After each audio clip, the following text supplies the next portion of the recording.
Ituturo ko po sa inyo kung paanong madaling paandarin ang mga grass cutter. Madalas po kasi mga kadiskarte, may mga bumibili ng mga grass cutter, sobra ang oil, o kaya nakakalimutang lagyan ng oil, at hindi po nila mapaandar ang kanilang mga grass cutter. Sa bidyong ito, ituturo ko po sa inyo kung paano po ang technique ng napakadali pong paandarin ng grass cutter. Diretsong hila na po, wag nang ibabalik na ganon. Yan, diretso. O, andar agad. Napakadali. Balik lang agad yung choke. At ano ang mga dahilan kung bakit ayaw pong umandar ng ating mga grass cutter? Simple lang po yan. I-share ko po sa inyo. Welcome po muli dito po sa ating pong vlog, Diskarte Pinoy TV. Mga kadiskarte, ito po ang unang tips ko po sa inyo kung bakit hindi natin mapa-start ang mga grass cutter. Kabago-bago ng pagkakabili po natin. Kahit sa iba nyo po yan nabili, wala pong problema. Pakikinabangan nyo po ang video pong ito para hindi basa-basa, sira ng sira, mayat maya, sira ang ating mga grass cutter. At pakishare nyo yung video po natin sa mga kakilala po ninyo na gumagamit po ng grass cutter. Una-una, ito po sample ko po sa inyo Ito pong grass cutter na ito, meron po siyang oil. Pakita ko po sa inyo, sobra po talaga ang oil niya. Para ipakita ko lang po sa mga audience, sa mga manonood natin, paano malalamang sobra ang oil. Ito po, 4-stroke po siya. Ang isang palatandaan na sobra ang oil, lapag nyo lang po yung grass cutter. Pag binuksan nyo po yung kanyang takip at umapaw o tumapon ang oil, that means sobra po ang oil. Tingnan natin. Ayan, kita nyo po, tumutulo po siya. Sobra po ang oil niyan.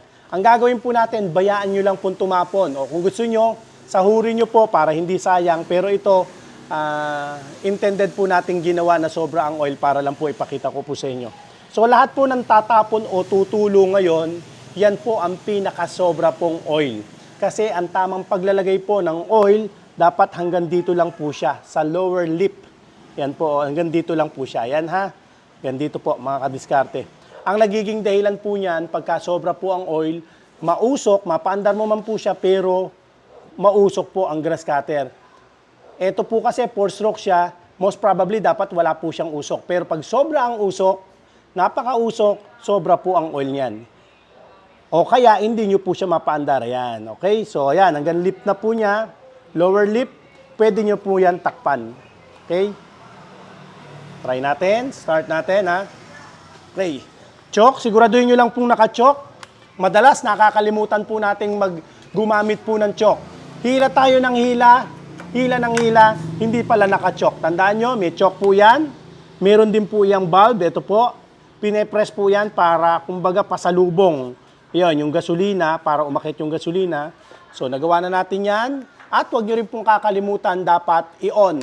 Ito po, dapat naka-on. So, i-check nyo po yan. On, choke, bulb, tapos po ay check nyo rin, tama ang gasolina, tama rin po ang oil.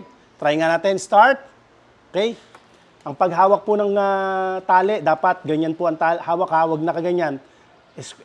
Asahan po natin, mabibiton po natin yan. Maaring masira po ang recoil starter.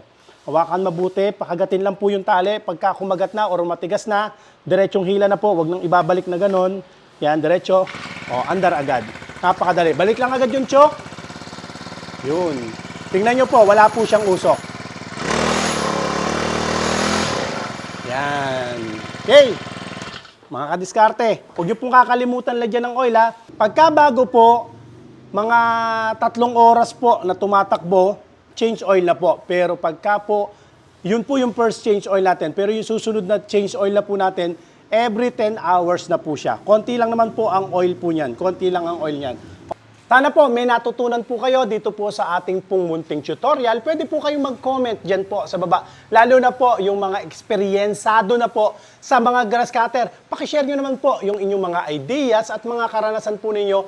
Or kung gusto nyo pong magbigay din sa amin ng tips, maraming salamat po sa inyo. At mga kadiskarte, tuloy na po natin ang mga pa-order po sa atin sa Luzon, Visayas at Mindanao. Magandang araw po, Boss Romel Tuyor. Ito po ang order po ninyo na GX35 o 4-stroke. Try na po natin, start natin. Papadala pa po natin yan sa Bohol.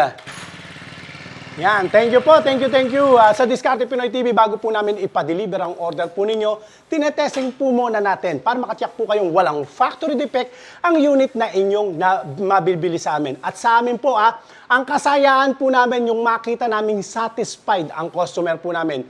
Hindi ang kasayaan po namin ay makabenta lang. Ang gusto po namin, ma-fulfilled yung kasayaan po namin pag nakita naming masaya po kayo or sulit yung binayaran nyo po na unit. Ayan po. Sir Romel, salamat po sa pagtitiwala nyo. Boss Mira Bel Reyes ng Cavite. Ang order niya sa atin ay 4-stroke. Salamat po, Ma'am Mira. Sunod po natin, GX35 din po ang order sa atin ni Boss Rod Samar. Papadala po natin sa Isabela o Aurora Isabela. Mga kadiskarte, ang presyo lang po niya na 7,700 lang po yan. May kasama na pong metal at nylon blade na pwede nyo pong magamit sa matataas at mabababang mga damo. Mapapansin nyo mga kadiskarte, sa atin, walang PM send or check your inbox. Sasabihin ko po sa inyo ng diretso ang presyo po niyan. Wala tayo ditong hidden charges. Sa atin, ang presyo po niyan ng heavy duty na grass cutter GX35. 4-stroke na po yan na 7,700. Hoyoma Japan po yan.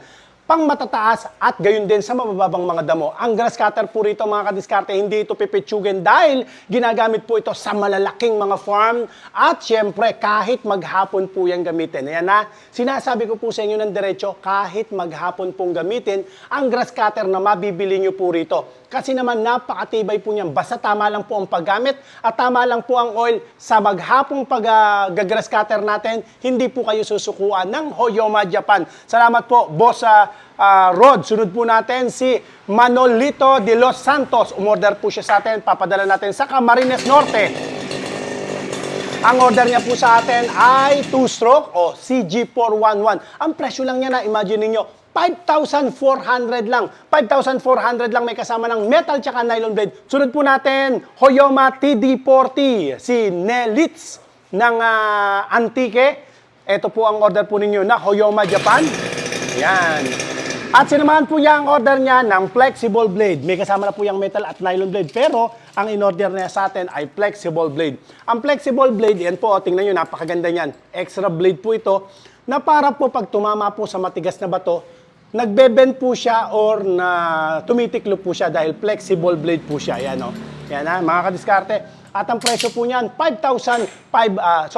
ang presyo lang po niyan ay 500 pesos yung ating flexible blade. Pero itong ating grass cutter na TD40 na Hoyoma Japan, ang presyo lang yan 6,400 lang po. Pero kung ang gusto po ninyo, Kawasaki KAS TD40, kagaya ng order sa atin ni Ma'am Crispina Ivardo ng Basco, Batanes.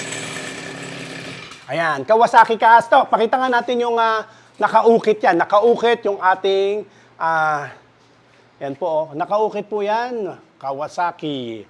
Salamat po, salamat. Shoutout nga pala sa lahat ng mga kapatid po natin dyan sa Basco, Batanes. Ingatan nawa ko po kayo palagi ng Panginoon po dyan sa Basco, Batanes. Mas madalas po kasi ang bagyo dyan eh. Daanan talaga ng bagyo yung Basco, Batanes. Pero napakagandang lugar. Super ganda talaga. Napaka-relaxing ng lugar po dyan.